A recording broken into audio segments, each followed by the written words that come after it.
Olá, bom dia.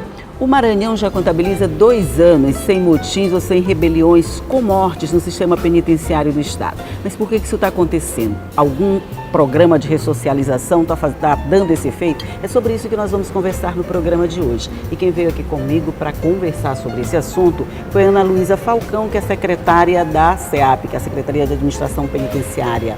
Bom dia. Bom dia. Seja muito bem-vindo ao nosso Obrigada. programa. Eu digo 2 anos sem rebeliões com morte, isso significa que houve alguma rebelião pequena, que teve alguma coisa assim, ou que a gente já está 2 anos mesmo sem nada?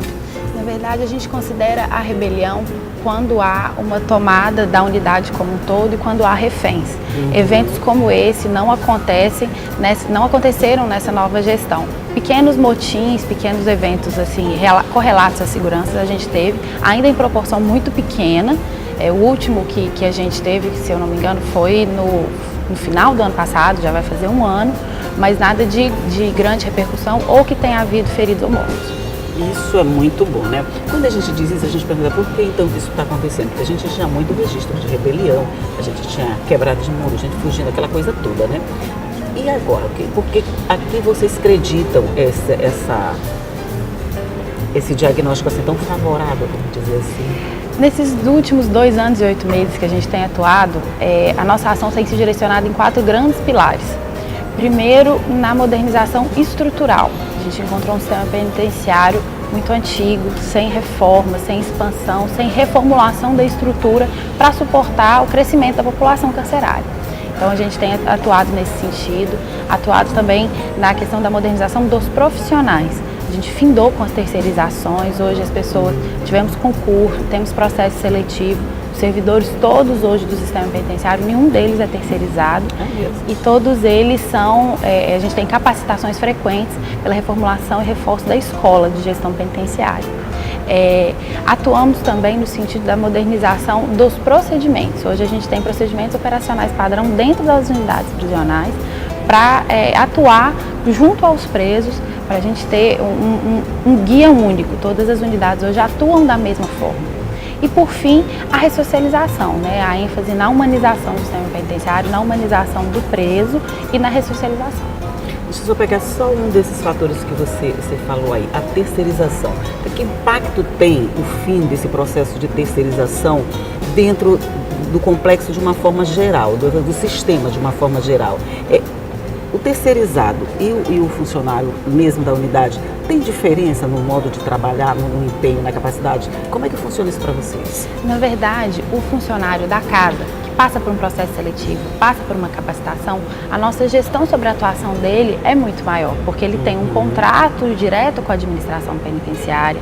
Qualquer problema, qualquer incidente que aconteça, esse contrato nos permite acabar com ele, rescindir mesmo, e nos permite incentivar também a capacitação.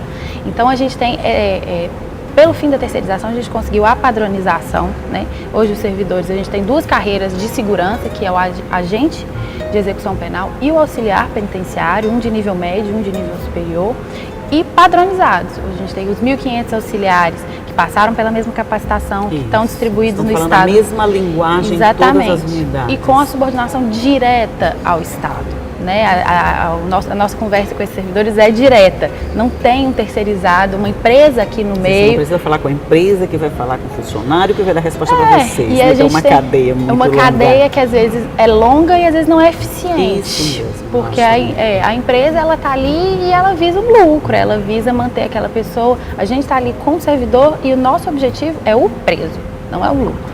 É verdade, tem uma diferença bem grande nessa história. E o processo de ressocialização, Ana Luísa? Tudo isso que a gente fala em sistema penitenciário, que a gente fala em detento, a gente sempre fala de processos de ressocialização. O que na verdade é processo de ressocialização dentro de uma penitenciária? Na verdade, Elda, a gente tenta sempre entregar de novo para a sociedade uma pessoa melhor do que entrou. Hoje, o nosso processo de ressocialização ele é voltado em 2 pilares principais, que é a elevação da escolaridade e profissionalização. Então, a gente prima por dar mais educação, né, elevar a escolaridade desse preso e também dar a ele uma profissão, aos que já não têm. para que quando saia ele tenha uma reintegração à sociedade mais tranquila, que ele consiga buscar um emprego e que ele não reincida. Esse que é o mote da nossa ressocialização. Essa profissionalização, como é que ela está sendo feita? Ela está dando esse resultado que vocês esperam desse processo de ressocialização desse detento? Olha, hoje a gente tem uma integração dos presos com os processos de profissionalização muito boa, muito bacana. A gente tem mais de 120 oficinas de trabalho espalhadas pelo Estado, em vários tipos de trabalho, assim. A gente costuma dizer também que cada preso tem seu perfil. Então, o nosso papel é identificar a oficina, o processo de escolarização mais apto a cada um desses perfis para a gente ter sucesso com todos os nichos, né? Então, a gente hoje tem desde serviços mais braçais, mais puxados mesmo, até oficinas de boneca. Tem o quê, por exemplo? Quais são as oficinas mais assim, Olha, fazem parte desse perfil? A gente tem hoje muitas oficinas voltadas ao próprio Estado. Então os presos já fazem os chinelos que eles utilizam, as vassouras que são utilizadas em todo o sistema e até em outras secretarias, e os seus uniformes. E junto aos uniformes a gente já produziu também uniformes para a Secretaria de Educação, para algumas escolas. A gente tem o Rua Digna, que é um projeto junto à CETRES e que os presos fazem os blocos sextavados e os meios fios que vão ajudar as associações de bairro a calçar as ruas. Isso a gente tem voltado para a produção do Estado, mas a gente tem outras produções. A gente tem fábrica de sabonete, a gente tem fábrica de boneca, de rede, de almofada, de pallet. Você vai já me dizer quem que faz essa oficina de boneca, eu quero saber quem que está fazendo boneca lá na penitenciária. Mas antes nós vamos fazer um rápido intervalinho e a gente volta já, só um minuto.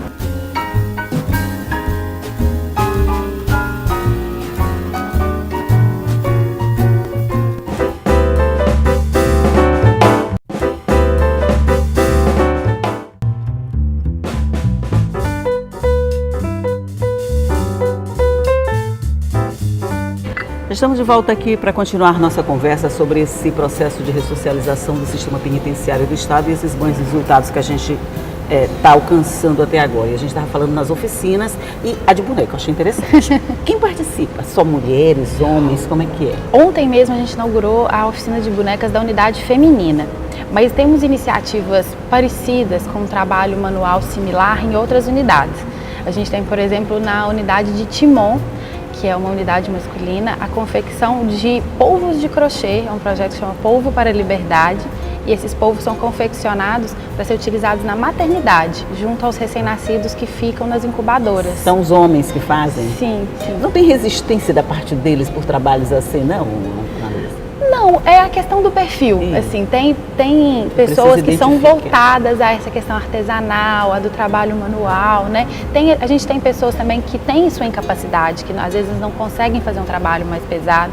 E aí a gente tem oficinas que atendem a esse público. Ontem nós também inauguramos uma oficina de blocos de papel reciclado, que é um trabalho que faz mais sentado, mais quieto, e que nós temos alguns cadeirantes trabalhando com isso. Olha, mas isso é muito interessante, porque vocês suprem as necessidades da unidade prisional, onde eles estão, e já dá para...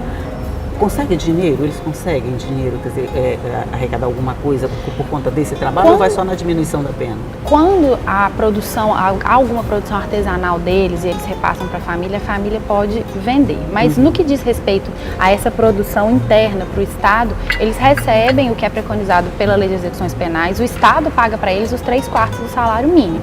Então, a esses presos que trabalham na fábrica de blocos, na limpeza, a gente tem presos que trabalham na limpeza da secretaria, na reforma de prédios públicos, de escolas, todos eles recebem. Ok, a gente falando nesse processo de ressocialização, mas a gente também não pode deixar de falar, porque quando a gente fala em sistema penitenciário, a gente lembra logo a superlotação. Não tem como dissociar uma coisa da outra, né? Nesse sentido, para diminuir essa superpopulação, a gente também já deu alguns passos, né? Sim, sim. Hoje a gente direciona muito a questão da geração de vaga, que é inevitável, porque hoje a gente tem aproximadamente 9 mil presos no sistema dentro de 5 mil vagas. 9 mil para 5 mil? Aproximadamente, isso. Então, a gente tem uma taxa de ocupação média de 1,67.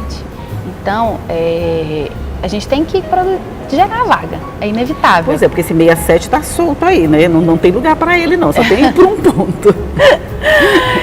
Infelizmente as unidades estão além de sua capacidade.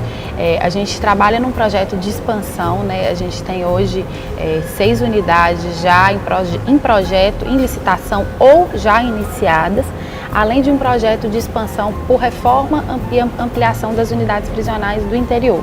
O nosso objetivo é que com a expansão que a gente vem traçando e que deve ser conclusa com as unidades de maior porte, que é uma outra iniciativa que a gente está buscando, que são as parcerias público-privadas, que devem ser findadas em 2019, a gente consiga zerar essa superlotação, a gente consiga ter um preço... 2019 agora? Final de 2019. A gente está quase com o dobro, né? A gente tem uma população de 5 mil para... Uma população não, uma capacidade de 5 mil e uma população de quase 9 mil. A gente tem quase o dobro, 2019 já dá. A nossa expectativa é que sim, a gente vai tem essas unidades prisionais que já estão próximas de serem concluídas, porque dentro de um ano, que é o prazo contratual, a gente conseguiria inaugurar. Só essas unidades que estão mais próximas de nós, elas são 1.700 vagas. Então já dá esse alívio. Fora as ampliações e reformas que também estão em processo, que vão acontecer nas unidades, assim, elas vão gerar 300 vagas, mas geram 100 vagas aqui, 50 vagas ali nas unidades de menor porte do interior. E a gente vai ter também as parcerias público-privadas, que vão gerar. Nossa expectativa é que estejam prontas ao final de 2019 para a operação, com 2.000 vagas. Essa parceria público-privada é uma inovação ou você já é uma inovação? Sim, sim, é uma inovação, é um modelo que no Brasil hoje está em operação em Minas Gerais, está próximo de entrar em operação no estado do Amazonas, mas é um modelo sui generis, não é nada do que já há em prática hoje no Maranhão. Então a gente tem o fim da terceirização, a entrega de novas unidades, o plano de ressocialização. Esses são os 3 pilares mais fortes, vamos dizer assim. Existe dentro desse algum item que você diga, isso aqui é essencial para a gente alcançar esses bons resultados ou manter esses resultados que a gente conseguiu até agora? Tem uma coisa assim que isso aqui é o mais fundamental? Eu acho que assim, o conjunto dos fatores que é o fundamental, você atender ao preso, e não é só, a ressocialização ela não perpassa só atividade de trabalho e atividade de estudo. Só no ano de 2016 a gente teve mais de 90 mil atendimentos de saúde. A gente tem hoje um núcleo de assistência à família estruturado, que consegue dar o apoio ao familiar, consegue dar o apoio à visitação. Então, todos esses fatores, a assistência religiosa, nós fomos agraciados na última semana com uma lei que vai trazer para o sistema penitenciário 20 capelães religiosos que vão atuar nas unidades prisionais, ajudando nessa ressocialização. Hoje a gente tem quantos? Hoje não há. Hoje não há. A gente vai do 0 para o 20. Isso, né? Hoje há um trabalho voluntário muito presente das igrejas, mas a gente vai conseguir institucionalizar isso, trazer as igrejas para trabalharem conosco e ajudar nesse processo de ressocialização. Então todos esses fatores, que são direitos, né, do preso que a gente está conseguindo efetivamente entregar, ajudam nesse processo de ressocialização e de findar a violência. O aumento da escolaridade, você falou ainda agora também, isso aí, como é que é feito? A gente tem alunos passando, detentos passando no Enem, cursando faculdade, eu acho assim, isso super interessante. Mas como é que vocês estão conseguindo aumentar essa escolaridade? Olha, hoje a gente tem 20 salas de aula já em funcionamento dentro de unidades prisionais do Estado. Essas salas de aula elas são feitas sempre em parceria com as secretarias de educação. A Secretaria de Educação fornece o professor, porque na verdade constitui-se ali dentro daquela unidade prisional a escola ou uma filial da escola já existente, né? Aqui no Complexo Penitenciário de São Luís mesmo, a gente tem a Sobreiro Lima, que é uma escola que tem as várias salas de aula são atreladas a essa escola. E nós temos a figura do pedagogo, que é da Secretaria de Administração Penitenciária, para poder articular isso e otimizar as salas, as atividades.